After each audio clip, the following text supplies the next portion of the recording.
नमस्कार। आज हम बुद्ध की चौथी डेली रिफ्लेक्शन पर विचार करेंगे। जो भी मुझे प्रिय है और जो भी मुझे प्यारा है, एक दिन बदलेगा और एक दिन मुझे उससे अलग होना पड़ेगा। पहली बार सुनने पर यह बात थोड़ी कठिन लग सकती है। क्या बुद्ध हमें उदास करना चाहते थे? नहीं, वो हमें एक बहुत गहरी बात समझाना चाहते थे। कभी कभी मैं एक बात सोचती हूँ। हमारे दादा दादी, नाना नानी, उनके माता पिता और उनके भी माता पिता कितनी पीढ़ियां इस धरती पर जी चुकी है। उन्होंने भी इसी आसमान को देखा होगा। उन्होंने भी किसी से प्यार किया होगा। उन्हें भी अपने बच्चों की चिंता होगी। उन्होंने भी सपने देखे होंगे। उन्हें भी लगा होगा कि उनकी जिंदगी बहुत महत्वपूर्ण है, बिल्कुल हमारी तरह।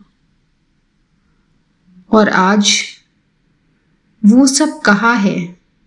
एक दिन हमारे बारे में भी कोई इसी तरह सोचेगा। यहाँ कभी वो भी रहते थे। ये सोच मुझे उदास नहीं करती, ये मुझे जगाती है। बुद्ध कह रहे हैं, जो कुछ भी तुम्हें प्रिय है वो हमेशा तुम्हारे साथ नहीं रहेगा। इसका मतलब ये नहीं है कि प्यार मत करो, बिल्कुल नहीं। हम अक्सर सोचते हैं, अगर अटैचमेंट दुख का कारण है तो शायद हमें किसी से प्यार ही नहीं करना चाहिए। लेकिन बुद्ध ये नहीं कह रहे हैं। वो कहते हैं, प्यार करो लेकिन पकड़ कर मत बैठो। मुझे अजन चाह की एक बहुत सुंदर बात याद आती है।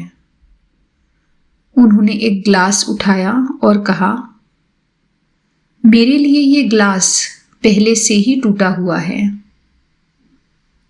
पहली बार सुनने पर ये अजीब लगता है। ग्लास तो ठीक है, फिर वो ऐसा क्यों कह रहे हैं? उन्होंने कहा, एक दिन ये टूटेगा ही, ये उसका स्वभाव है। और क्योंकि मुझे ये बात याद है, इसीलिए इस ग्लास के साथ बिताया हुआ हर पल मेरे लिए और भी कीमती है। शायद यही बात हमारे रिश्तों पर भी लागू होती है। हमारे माता पिता, हमारे बच्चे, हमारे जीवन साथी, हमारे दोस्त, हमारे पेट्स, ये सब हमेशा हमारे साथ नहीं रहेंगे। और शायद इसीलिए आज का दिन इतना कीमती है। इम्परमानेंस प्यार को कम नहीं करती। इम्परमानेंस प्यार को और गहरा बना देती है। क्योंकि जब हमें याद रहता है कि ये पल दोबारा नहीं आएगा, तो हम उस पल में और पूरी तरह जीना शुरू कर देते हैं।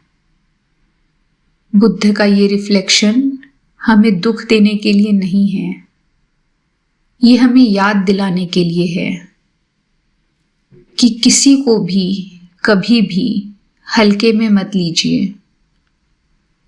आज के लिए मैं आपसे सिर्फ एक प्रश्न पूछना चाहती हूँ।